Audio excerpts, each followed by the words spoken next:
Yup, it's 2022 and the cricket calendar is relentless. It's always been that way, and that's what makes my job tougher. But who cares when you absolutely love it? Why wouldn't I not love it? Because I have the pleasure of chatting with great guests like JP Duminy. JP, first and foremost, happy 2022. How are you, my friend? Avanish, thank you. It's been great. Happy New Year to you too. Hopefully, like we said just before New Year started, that it's a year where we get the fans back into stadiums and just enjoying the excitement of live sport again. I'm certainly excited for it. Hopefully, we get those opportunities. Absolutely. I mean, I'm not going to ask you about your resolutions because I did that the last time around, so you guys can check that out. But JP, we were just discussing off camera how we were having a quiet New Year this time around, with given the fact the world's gone crazy. Did you enjoy the bringing in the New Year in South Africa? At least, how was it at the Rainbow Nation? Yeah, it was good. Thanks. We were just at home, as you mentioned yourself as well, just spending time with family and one or two close friends. So there was a little bit of a celebration, some champagne being popped around 12 o'clock, as you generally do, but it was good. We had some good fun, and now it's down to business again with the test match starting again tomorrow. Yeah, I mean, it was pandemonium in my house because we ordered Chinese, which didn't turn up, and then we went back to the usual Indian staple, which was fantastic, especially after a couple of glasses of some Merlot. But Butter enough of chicken, this. butter chicken. Yeah, I mean, butter chicken is always a given, so we try to go down south with some chicken chettinad. I'm sure you've tried in your IPL days. But right, let's talk about the things which matter because I woke up Jan first watching New Zealand Bangladesh, and then I realized 1 second there's India South Africa, and then there's England Australia as well. There's plenty of cricket which you can catch on cricket.com. But we're here for the final frontier. Remember, India's gone 1-0 up after their stunning win at the Centurion, Mm. which JP kind of called correctly in many ways in that preview. So kudos to the soothsayer that he's now become. But JP, jokes aside, the Wanderers is, of course, going to be in focus next. It's a fortress for India away from home, many reckon, with them not losing in 30 years of Test cricket there. Is that much more of a morale booster than it already is, being 1-0 up in the series? I have no doubt that that plays a role. The confidence level is probably going to be key now for India going into the second test, and Yep. with the emphatic victory that they had at Centurion, a lot of guys have really put up their hands and put in some solid performances. None further than the bowling attack, which has been superb, and I think all credit has to go to them. Yes, you think about KL Raoul's 100. Again, superb to get the series off to a great start, and he'll take a lot of confidence out of that. I remember seeing an interview with KL, and you mentioned that was probably one of the most pleasing hundreds that he scored, because he knew that it's going to have to be a hard fight and a grind on a surface such as that one. Now, coming to the Wanderers, I don't see it being any different in terms of that approach and mindset from an Indian perspective. They certainly would want to, start the test match off well once again. Toss becomes a crucial point, talking point again, because you have the extreme heat, the potential of extreme heat and thunder showers that possibly come in this time of year. Cracks can potentially surface, in the high felt. So winning the toss and potentially batting first becomes a crucial component in this test match. So it'll be interesting to see how it unfolds. Absolutely. Let's break down the teams and tactics. But before that, I just want to understand this surface better from you because you've played a lot of cricket at the Wanderers, of course. Your 155 comes to mind against Sri Lanka in that Mm. 2017 New Year Test, which was quite fantastic. But the 2018 series, when India were there last time around, I think it was borderline dangerous. The pitch, I mean, we understand when the ball keeps low, but this time it was kind of injuring the batsman. Is it going to be the same, or are they going to make changes to that surface, you reckon?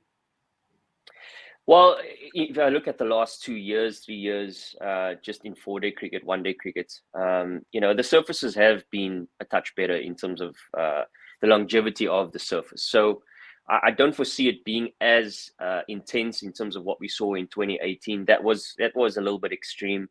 But like I mentioned earlier, that has the potential because of the extreme heat. So the curator there has done a great job in repairing that surface to what we've come to know at the Wanderers. So I don't expect it to be anything too erratic. Like we spoke earlier about my experiences of the Wanderers, I think, having a very simple game plan from a batting perspective becomes crucial. Leaving well outside the off stump, you do find on this surface where there is a little bit more tennis ball bounce. So having your back foot game in place in terms of scoring opportunities to the tee, that's going to be a crucial component, not only for India, obviously for South Africa as well. They're generally good carry because of that tennis ball bounce. So when you think about Test cricket, you generally think about a great solid defense, and I think that's going to be one of the key components again going into this Test match. When I look at South Africa, I also think we're going to see an improved, I believe, particularly from a batting perspective, an improved performance, and that brings about a great contest between bat and ball from both sides. So I'm excited for this Test match. I'd even go as far to say this is where South Africa, it's crunch time for South Africa now to really play their best foot forward in terms of making their mark in Test cricket again going into a new year. Right, and let's see if they can grab some sort of inspiration from the last test, which was played on New Year's Eve, on the third, I should say, which was against Sri Lanka, and that was an emphatic 10-wicket win. When Dean Elgar will have great memories because he's got a fabulous 127 pocket of the match in that occasion. Right, let's talk about Team India then. If you're the men in blue, would you make any changes to what we saw in Centurion, or would you stick with what you have?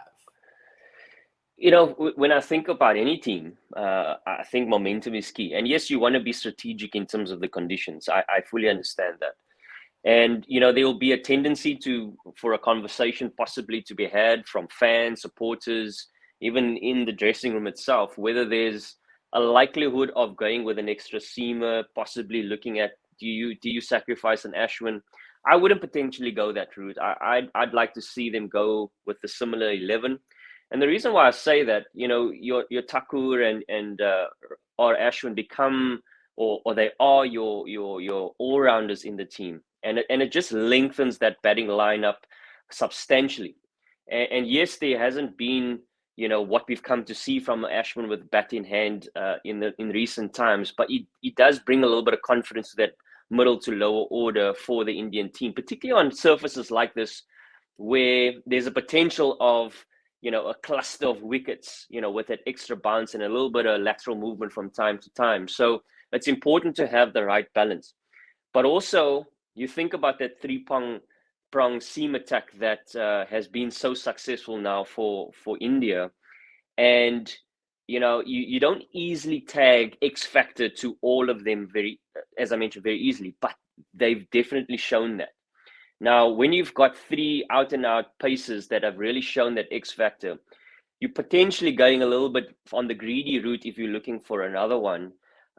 So they've produced the goods, and Ashwin brings a good balance to that. We have Thakur with a little bit of skill as well, which really gives a good balance to their side. So I wouldn't necessarily look to tinker with it too much. Yeah, it makes you think, especially with the over rates, because India, mind you, ladies and gentlemen, got, of course, 1 point docked from their World Test Championship in terms of slow over rates in that Centurion Test. Speaking of which, JP, do you think they should penalize over rates for especially a test which gets over in 4 days? I know it was day 5 with the rain and all, but do you think that's a touch harsh in India?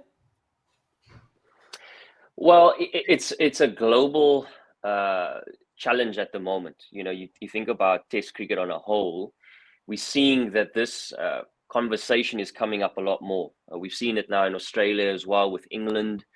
Yeah. And unfortunately, and it's hard, being a former player and, the pressures that come with playing Test cricket and, various focus points at different times. And now you have this issue around over rates. It's always a tough one to manage. But unfortunately, if we're going to see improvements, there's potentially going to have to come into play a harsher reality of almost immediate challenges when it comes to the Test match itself. I was reading an article and there was talks around potentially runs being added to the opposition score as a potential, because how do we really have an impact in terms of players really understanding the harshness and impact of over rates? Yes, there's obviously sanctions in place in terms of percentages of pay being docked and points and so forth, but that's the aftermath, right? So how do we implement immediately and impact. And that's possibly something that the ICC will look at. But it's a tough one for players, really, because like I mentioned earlier, you've got so many things to consider and worry about, tactics against opposition and making sure you get through your game plans and so forth. So now, teams have to consider, overrates as well, which is going to be a difficult one. Yeah, and talk about overrates, of course, being impacted further with no balls, and we're seeing no balls being bowled more than ever before in the last 1 year in Test cricket, at least. Not just India, but England as well. We'll definitely look at that. Right, let's talk South Africa then, because the first question I want to ask you is about Quinton de Kock and his shock retirement from Test cricket. Your first thoughts, JP? Exactly like you.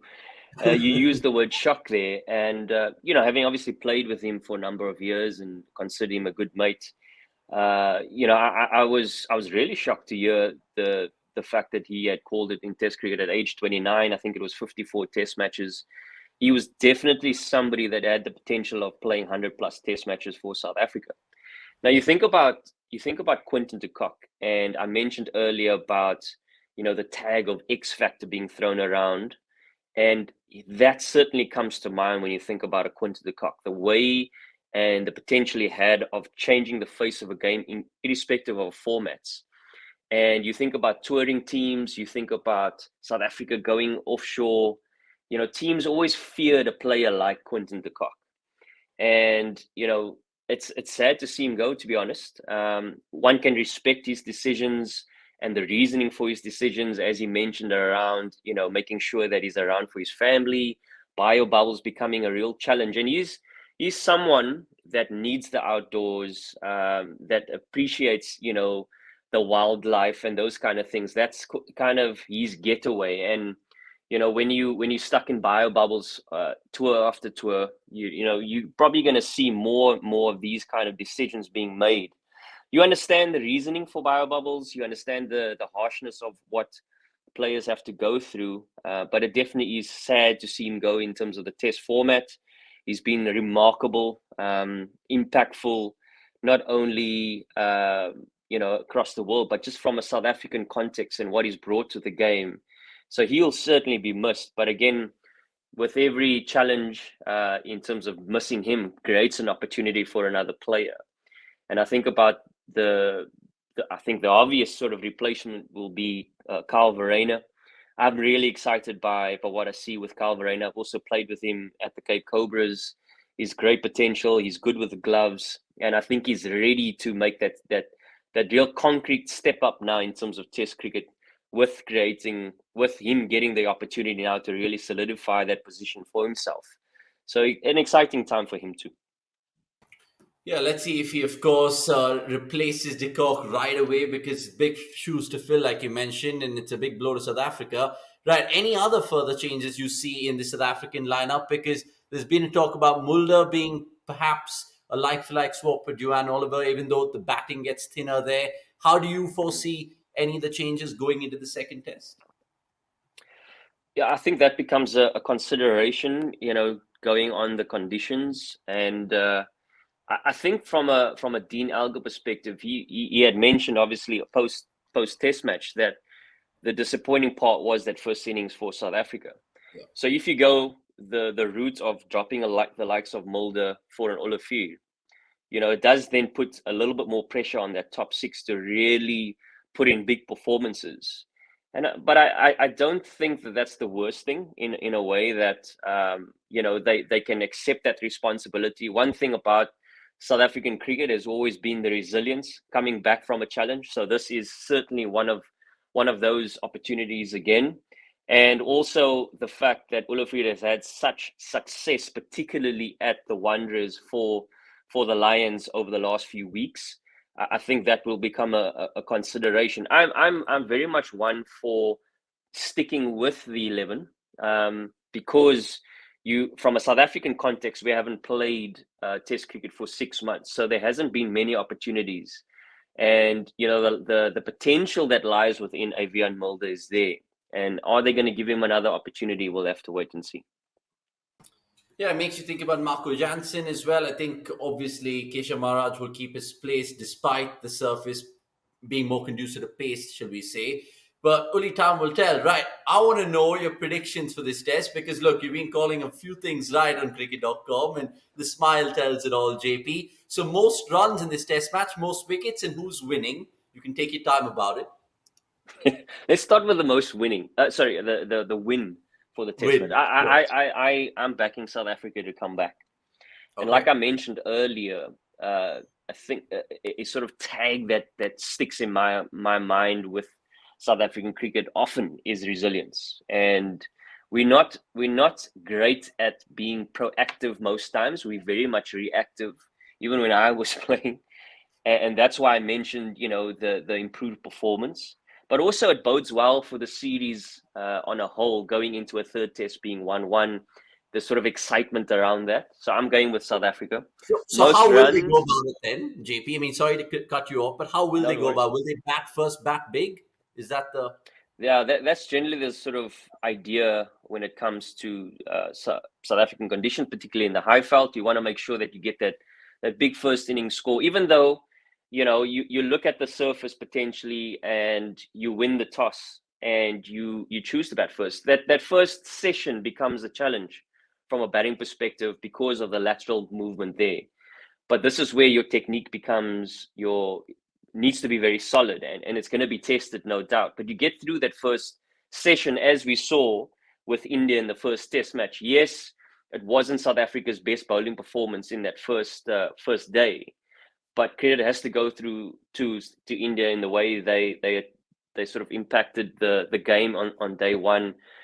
So you would see something similar, whoever wins the toss on these conditions. Then coming back to most runs and most wickets, I like what I see in Temba Bavuma at the moment. And there's yeah? been a lot of talk about him not going on to scoring hundreds and so forth. I think this is an opportunity now for him to really solidify that and sort of get those cobwebs out about scoring a big test 100. So I'd like to see him really solidify that. Potentially even, they might even shuffle it around in terms of that, in that batting order. Him at 4, Rassie at 3. Do they look at possibly looking after Keegan Peterson a little bit, maybe getting him down the order? That's something that I think that could be of a discussion. But I'm going with Temba Bavuma. Most wickets. So because I'm saying that South Africa is going to win the test match, I like where Lungi Ngidi is going. So I'd like to see him back up the performance that we saw at Centurion with another sterling performance in this test match. Super. So South Africa, Bavuma, and Ngidi, and you normally associate those usual candidates to stand up and deliver when it matters the most. And for South Africa, look, they really need to bounce back. Like JP said, they've been in the cold off late, not playing that much test match cricket, but hopefully they're ready to go for this one. And we've seen strange things happen in cricket. We saw India winning at Centurion, which became, of course, history, seeing them the first Asian side to win. So things can be upsetted in other Wanderers, of course. Final thoughts from you, JP, because it's been great picking your mind going into the second test. You obviously hope for a South Africa win, but more importantly, hoping for cricket to be the winner. Shall we say that? 100%. And what's exciting about New Year's, isn't it? And just the sort of beginning stages of the year, we always know there's a lot of cricket being played around the world. And it's encouraging to see, particularly in what we've gone through over the last year and a half with the pandemic. But it brings smiles to the fans and the hearts of people to seeing great test cricket being played. We're seeing Bangladesh and New Zealand, England and Australia, and now obviously India and South Africa as well. So I'm excited to see, the cricketing fraternity coming together and just celebrating this beautiful game as we've done over a long period of time, and long may it continue for 2022. Yeah, and if your prediction comes true, it'll be 1-1 going into Cape Town, which is, of course, your hometown. So you'll be chuffed to bits if that actually happens. Right, we'll leave it there. Thank you so much for your time. Enjoy your great Sunday ahead. We'll see you, of course, post-match. Cheers. Right, so that was JP Duminy just lending insight and, of course, giving his predictions as well. What's going to be truly a riveting prospect come the Wanderers on the 3rd of January. I got that right because there's so much cricket, like I said at the top of the show, that we're trying to figure it all out for you on cricket.com. Until the next time, it's a goodbye from me. I'll be checked in. Have a great 2022. I know the New Year's wishes have already been poured in, but still, nevertheless, it's a goodbye from me and a good one as well.